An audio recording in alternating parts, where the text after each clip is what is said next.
There is a particular kind of exhaustion that belongs only to single fathers. It is not the exhaustion of one hard day, or even of several hard days in a row.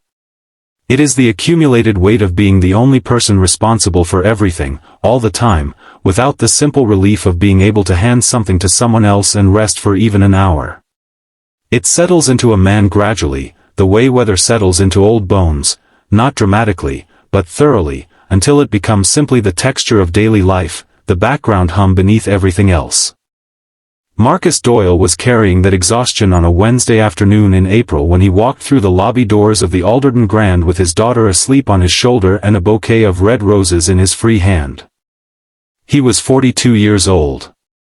He had not shaved in 3 days, which was unusual for him, and his leather jacket was the jacket of a man who had grabbed the nearest thing on the way out the door rather than the thing he'd have chosen with more time.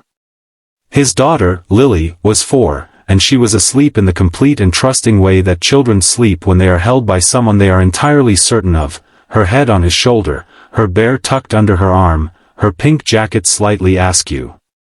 She had fallen asleep in the car on the way here and Marcus had not woken her, because Lily was at the tail end of a cold that had kept them both up for 3 nights running, and sleep, when it came, was not a thing to be interrupted. The roses were for the front desk. Specifically, they were for the woman who had been managing the Alderton Grand's front desk operation for 11 years, who was retiring this week, whose name was Dorothy Marsh, and for whom Marcus had gone 30 minutes out of his way to stop at the good florist on Clement Street rather than the convenient one near the hotel, because Dorothy Marsh had earned the good florist. He had not called ahead. There was no reason to call ahead. He owned the hotel.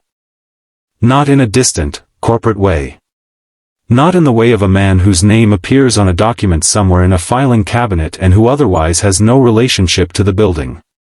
Marcus Doyle had bought the Alderton Grand 11 years ago, when it was a faded mid-tier property that smelled of the 1980s and hadn't updated its plumbing since approximately the same era. He had spent 3 years restoring it, carefully and with great attention to the things that made the building itself worth restoring, the marble lobby floors, the original brass fixtures, the high ceilings that the 1980s renovation had tried to lower with drop tiles and that Marcus had restored to their proper height at considerable expense and personal satisfaction. He knew this building the way you know something you have put your hands and your years into.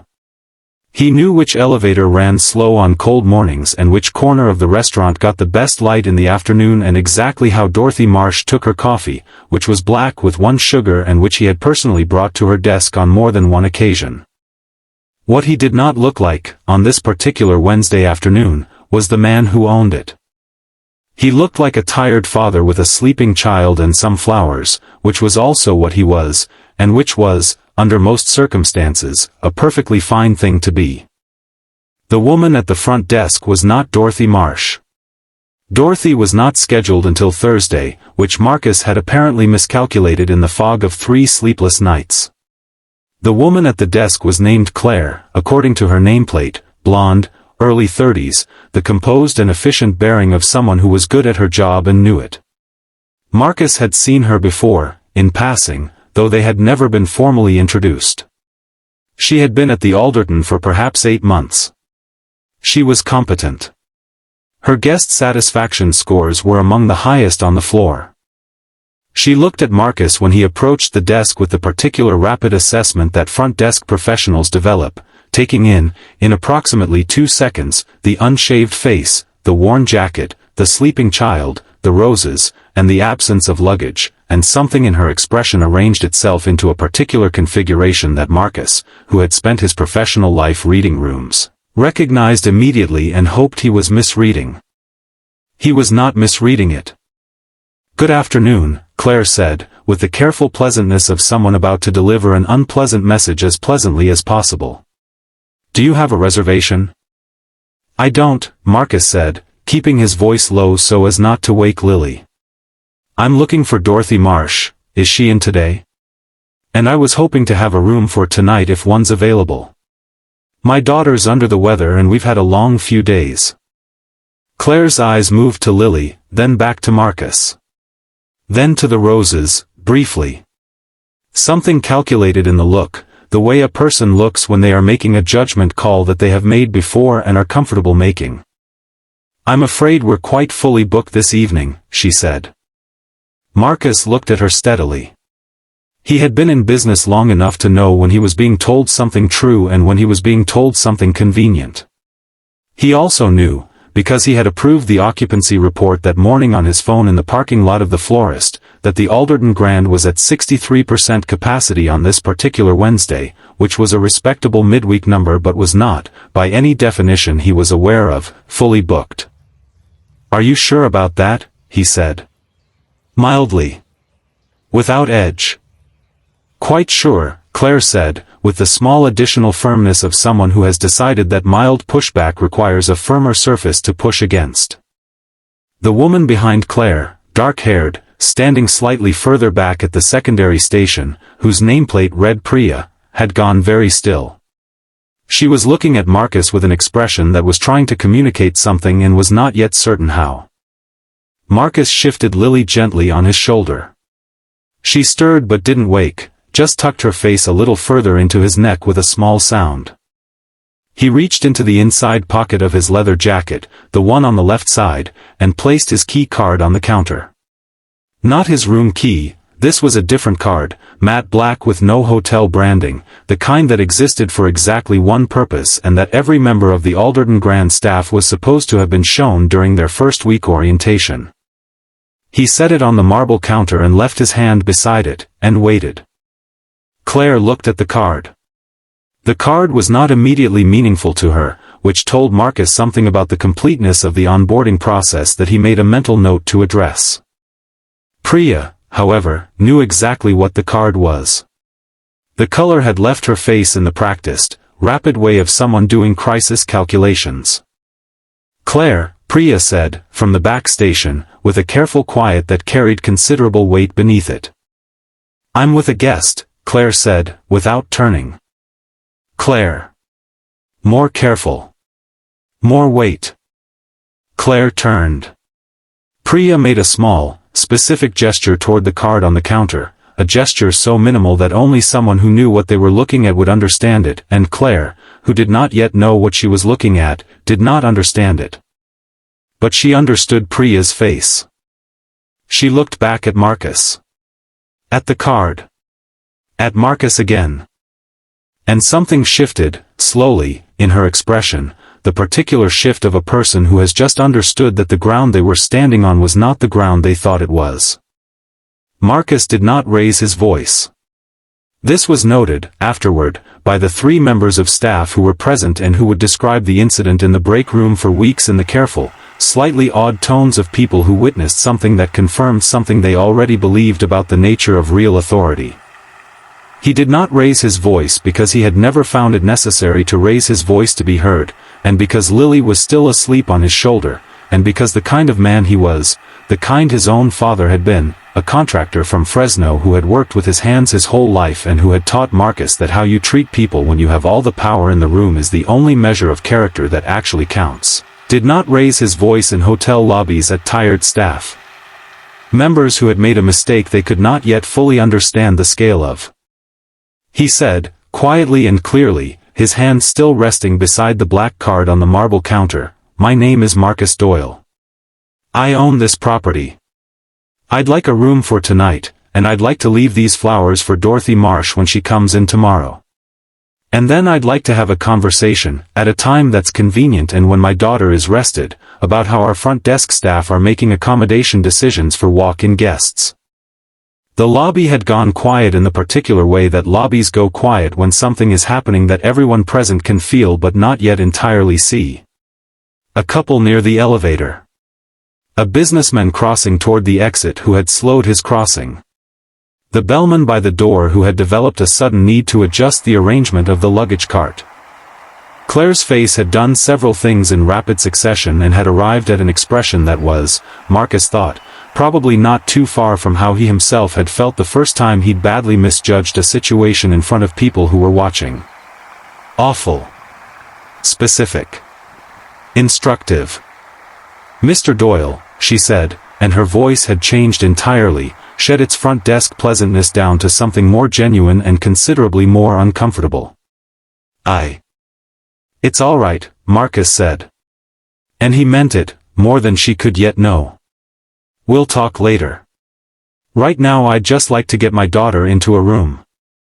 Priya checked him in. She did it with the careful efficiency of someone who is very focused on doing the immediate thing correctly, her hands steady on the keyboard, her voice professional and warm in the way that comes from genuine feeling rather than training. She gave him the corner suite on the 8th floor, which had the afternoon light, which Marcus had always thought was the best room in the building for a child, because the window seat was exactly the right height for a small person to sit and look out at the city. He thanked her. He meant that too. In the elevator, Lily woke up. She lifted her head from his shoulder with the slow, blinking return to consciousness of a child emerging from deep sleep, looked around the elevator with the mild curiosity of someone assessing a new location, and then looked at the roses. Are those for me? She asked. They were for Dorothy, Marcus said. But Dorothy's not here today. Lily considered this. Can I have one? You can have one, Marcus said. She selected, with great care, the rose nearest the outside of the bouquet, and held it with the gentle seriousness of someone who understands that flowers are a thing to be taken seriously, and rested her head back on his shoulder for the remainder of the elevator ride. He called his general manager that evening, after Lily was asleep in the wide hotel bed with her bear and her rose on the nightstand and the city lights doing their quiet work outside the window. Robert Hensley had managed the Alderton Grand for 6 years and was, in Marcus's estimation, one of the finest hotel operators he had ever encountered, attentive, instinctive, genuinely invested in the people who worked for him in a way that showed in everything from staff retention numbers to the quality of the guest experience on an ordinary Tuesday when nobody important was watching. Marcus told him what had happened. Told it plainly, without editorializing, the way he told most things, the approach to the desk, the full booked claim, the card, the correction. Robert listened without interrupting, the way a person listens when they are hearing something that requires their full attention and they know it. When Marcus finished, there was a silence. I'll handle it tonight, Robert said. I don't want anyone fired, Marcus said. Not over this. She made a judgment call based on how I looked, which is a human error, and if our training didn't give her the tools to catch it and correct it, that's as much on the process as it is on her. Another silence. Shorter. You're more generous than most owners would be, Robert said. I've been on the other side of a judgment call made about how I looked, Marcus said. He didn't elaborate. He didn't need to. What I want is for this to be a training moment. For the whole front desk team. About what we're actually in the business of doing, which is making people feel welcome. All people. Every time. Understood, Robert said. And I want Dorothy to get her roses tomorrow, Marcus said. Will you make sure someone keeps them in water tonight? I'll do it myself, Robert said. Claire Ashworth came to Marcus's suite the following morning, before he and Lily went down to breakfast. She had asked, through Robert, if she could speak with him directly, which Marcus had agreed to because it was the kind of request that a person makes when they are trying to do the right thing, and doing the right thing deserved to be met. She was composed, in the way that people are composed when composure is costing them something. She said what she had come to say clearly and without excessive decoration, that she had made an assumption based on appearance, that the assumption had been wrong, that she understood the ways in which it was wrong not merely because of who he turned out to be but because of what it said about how she had been seeing the people who stood in front of her desk. I've been in hospitality for 8 years, she said. I know better than what I did yesterday. I think I'd gotten comfortable. In a way that wasn't good. Marcus looked at her for a moment. At the effort in the composure. At the genuine discomfort of a person sitting with something true about themselves that they would rather not have discovered in front of an audience. Thank you for coming up, he said. That wasn't easy. No, she agreed. You're good at your job, he said. Your numbers are good. Your guests like you. Yesterday was one decision in 8 years, and it was the wrong decision, and you know why it was wrong, which means it's useful rather than just unfortunate. He paused. I'd like you to stay. Claire was quiet for a moment. I wasn't sure you would, she said. People who can look at themselves honestly are worth keeping, Marcus said. They're rarer than you'd think. Lily appeared from the bedroom at that point, in her pajamas, her bear under one arm and her rose, now slightly drooping but still held with ceremony, in the other hand. She looked at Claire with the direct interest of a child assessing an adult. Do you work here? Lily asked. I do, Claire said, and something in her face had eased, just slightly. My daddy owns it, Lily said, with the matter-of-fact pride of someone reporting an interesting fact about the world. I know, Claire said. I found that out yesterday. Lily nodded, satisfied, and went to investigate what was on the breakfast menu, which she had been told was very good and which she intended to evaluate personally. Marcus looked at Claire, and Claire looked at Marcus, and in the morning light of the corner suite on the 8th floor of a hotel that had been rescued from the 1980s and restored to something worth caring about, something small and real passed between them, the particular understanding of two people who have both, in their own ways, been measured by their appearance and found the measurement insufficient. Go take care of your guests, Marcus said. Claire nodded. Straightened. Went. Dorothy Marsh got her roses that morning, when she came in for what would be one of her last shifts, and she cried, which was something those who knew Dorothy would have said was essentially impossible, and which was therefore witnessed by 4 members of staff who would talk about it with great fondness for a long time. Marcus and Lily had breakfast in the restaurant, in the corner with the good afternoon light, even though it was morning and the light was different. Lily had pancakes. Marcus had coffee, black, and sat with his daughter in a hotel he had built from something faded into something worth being proud of, and felt the particular contentment of a man who is exactly where he is supposed to be. Lily ate her pancakes with great seriousness and held her rose and occasionally looked out the window at the city going about its morning, and Marcus watched her and thought, not for the first time and certainly not for the last, that the whole of his life had been worth it for exactly this. This table. This child. This ordinary Wednesday morning that was, in every way that counted, extraordinary. Some things, it turns out, you build with your hands. And some things you build with your years. And some things, the best things, the things that matter most when you look back on them, you build simply by showing up.